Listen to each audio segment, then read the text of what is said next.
There are players at 5 different layers. Your buyer is more than one person. And the earlier you meet your players at all the layers, the more successful you're going to be. And here are the players at all 5 layers. Okay. The first is end users. These are the people who you're working with every day, who are stuck with the everyday consequences of choosing you. That might be the warrior in the battle space. It might be the tier 1 help desk person. It might be the facility manager.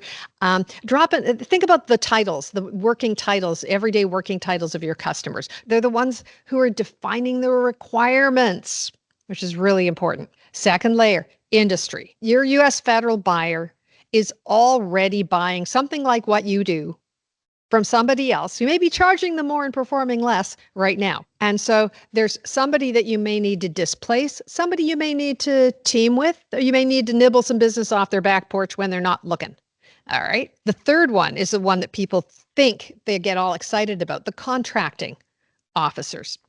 Contracting office, contracting specialist. They have a power that the President of the United States does not have, and that is the power to award contracts for goods and services to your company. Small business specialists are counselors that are in every single DoD office and location, and they have inward-facing responsibilities and outward-facing responsibilities.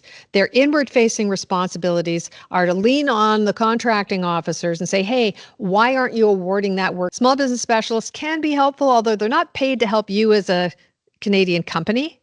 They can be helpful while you're trying to navigate, because they also want to make sure that the buyers get good suppliers. The fifth layer are the stakeholders. Now, by stakeholders, I mean the base commander, the CIO, the cabinet secretary. They're not in the room when you get chosen, but the things that they write about and the priorities that they get and the budgets they set have everything to do with what's going to be bought and the language they use to describe it and how important what you do is to achieving their mission.